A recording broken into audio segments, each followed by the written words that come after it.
Yes, right. And it's because I kind of feel that we're not ready. Well, but they've served their time. We're not ready for what? No, when I say, no, I agree with you that they've served their time and that they should be released. I'm saying we're not ready for them by having certain basic things in place. Because, see, a lot of them, if they have no place to go, they will have to go to a shelter. So let me express it this way. Okay. This is a very large pool of folks coming home, human beings coming Yes. home. And they definitely need help and support and all of that stuff. But this is also something that has been going on every day. If Cookie Max is out last month and I don't have any commissary and I don't have any money, the Department of Corrections will give me a bus ticket with $2 in my pocket and drop me off in Lincoln Park here in Newark. Right. This goes on every day. This is a bit larger. Exactly. So as being part of the New Jersey Prison Justice Watch, Yes. as I mentioned, we've been working very hard. We worked to realize the legislation, and we've worked very hard and continue to work and prepared for the homecoming. Right. So my bended knee plea is that anyone who's watching this to join the Integrated Justice Alliance Facebook group, where the actual updates are, where we have a hotline, and it's 888-301-0524, so that if I come out of Northern State Prison, we're trying to have people there with signs and flyers to say, here, this is a hotline specifically for you. Get clothes, get food, get whatever you can, because it's been set up for you. We have volunteers there already. Right. All of this information is on the Integrated Justice Alliance, as well as the New Jersey Prison Justice Watch Facebook page and website. And some of the things that we know already is that we've worked with the Murphy administration, and we've gotten a geographic kind of picture of where everybody's coming to, right? So out of the 2,088, we know that the larger numbers, even you would know that, would be coming to Essex County, Camden County, Mercer County. What's interesting is Middlesex County is in there too, and Passaic County is in there too, you know. And you start to see, I think for specific to Newark, there's 370 coming. Okay. You know, so there are things being set up. Okay. I know that in Newark, which was surprising for me, that I've been speaking to some of your housing homelessness folks around here, and I know that there's a hotel by Northern State Prison that houses the homeless, and I know that there's beds there. I mean, like 100 or more. So that makes me feel a lot better about Essex County, that you at least have a place to go if need be. Because what we know from all these years, and I'm sure you would agree, housing, jobs, that's it. That's it. That's it. Housing, jobs, food. Exactly. That's it. And the reprogramming of all of those years of. Exactly, and that's why I say that the reentry process begins on the inside. Well, it has to. But you know, we have to have the right people on the inside too, as you just said, to reprogram their mind from that criminal thinking. That's again an uphill battle. Because as you probably recall, back in the 2000s, many volunteers would go in there and work, retired professors, all kinds of volunteers, and work very well with inmates, and there was really never problems.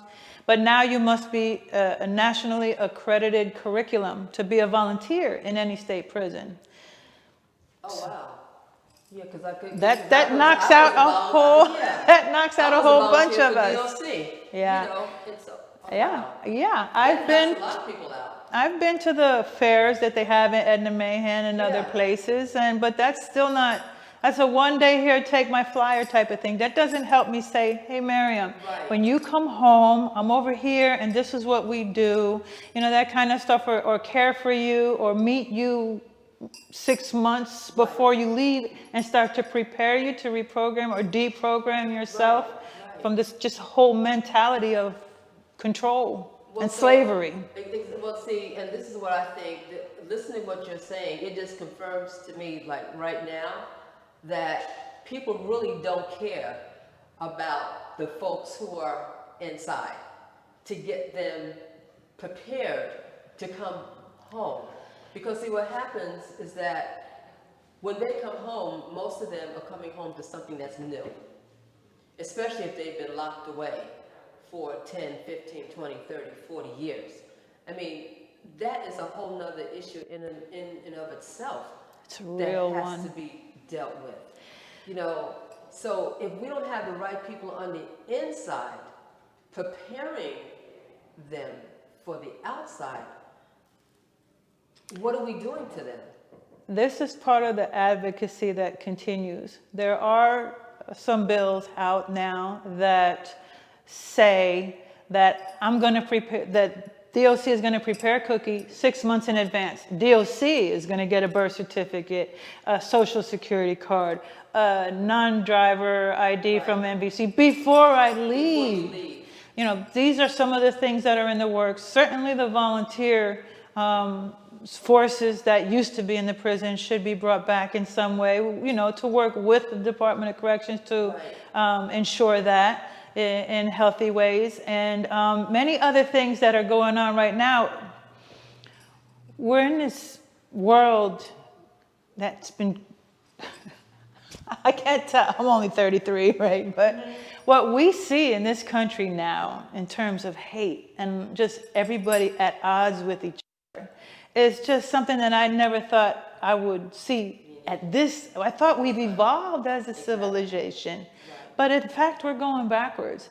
So it's also for me to say, you know, humanity, what do we do to our brothers and sisters? And they come home anyway. That's the part that you don't get. I worked in La Casa Don Pedro back in 2009 with the reentry program here in Newark. And I received men who spent 40 years in prison and didn't know how to read a bus schedule, let alone go to welfare.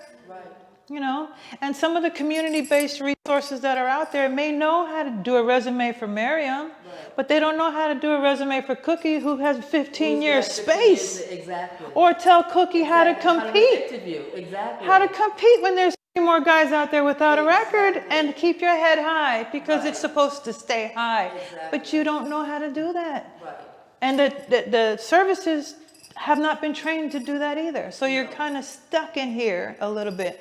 And that's why, again, folks like Anton Henshaw and Justice Roundtree and Edwin Chino Ortiz and so many others are the way. They are the way. Because they're not in it for the money. They've come from there. They know the pain.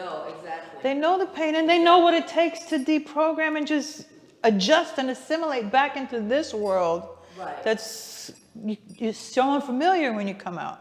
No, because I'm thinking in Newark we're going to get 3,000 people, but no, spread out throughout the whole state of New Jersey. That makes me feel a lot better, because that means that when they call down to my office, you know, because I'm the coordinator, the reentry coordinator for the city of Newark. So when they call down to get services, it won't be thousands, it will be a couple of hundred, which is like a little more manageable.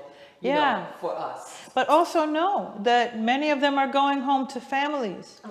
We have a Meet 'em at the Gate campaign, which your office might want to talk about in your next meeting. And we have a Meet 'em at the Transit Station campaign as well. And we're conducting a training this Friday, a Zoom training for anyone. And that's what's on the Integrated Justice Alliance Facebook group right now. That on Friday, if you have a loved one, or if you just want to help and you want to meet somebody at the transit station, there's going to be crews of us doing shifts over there, 2-hour shifts, 8 to 10, 10 to 12. If you see somebody with a white t-shirt and gray sweats and white sneakers and that laundry bag, you know that that's somebody that's just getting off the bus. And if they're getting off a bus, you have to assume that their family didn't pick them up. So that might be the exact one who needs your help and support.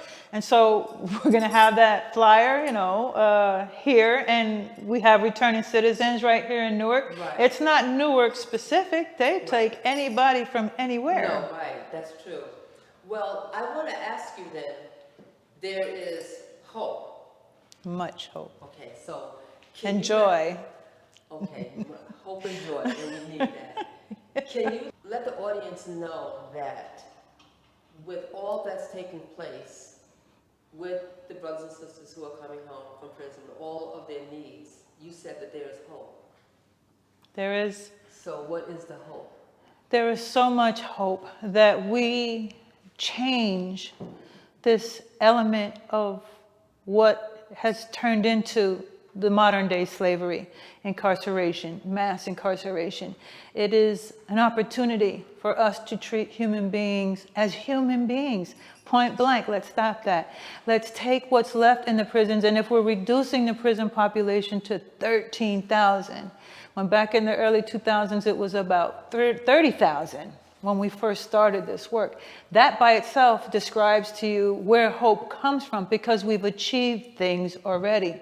The job is far from finished. But if you're in it to win it, come see us. Let me give that hotline, please, again, 888-301-0524. Please write that down. Please join the Integrated Justice Alliance Facebook group where you will stay current, because this is happening very quickly. And God bless you all. Let's do this together.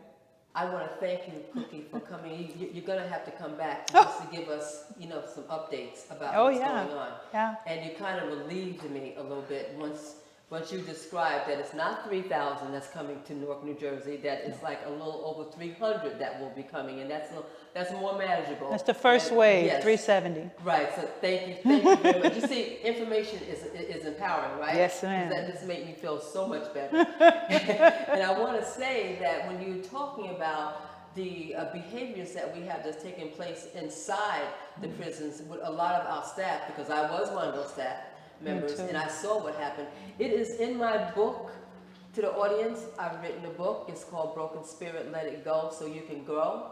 It is my 17 years experience working behind the walls with brothers and sisters who were broken and helping them to find their greatness, because as you said earlier, there is hope, and these are human beings, and it is our responsibility as human beings to help someone else, because if we don't help them, we're not helping any of us. We're not helping us. No, we're not. So, having said that, I want to thank you all so much for joining us today, and thank Cuqui Rivera for coming from the Latino Action Network. Action Network for joining us today. Thank you so much, and have a great day. I'm so humbled to have been part of this program with Miss Miriam Bay, and this is her new book, Broken Spirit, Just Let It Go. She is an incredible warrior queen as well here in the city of Newark, the reentry coordinator for the city of Newark, and I'm just blessed to have been able to share a space with her today. Thank you, Miss Miriam.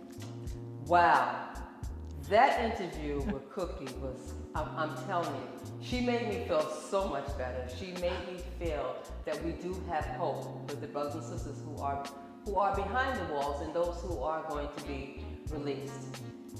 This is so important to me that when we talked about how brothers and sisters are treated behind the walls, it reminded me of the book that I'm holding up in front of you, which is Broken Spirit, Let It Go So You Can Grow. This is my new book, my first book. It's about my 17 years working behind the walls, and the things that we talked about today with Cuqui is in my book. So I want to thank you for listening to what Cuqui had said today, and I'm sure after you heard what she said, it had to have made you feel better, because one of the key things that she said that made me feel better when I asked her this question was, is there hope? And her response was, yes, there is. So having Cuqui say that makes me feel so much better. Thank you so much and have a great day. My name is Miriam Day.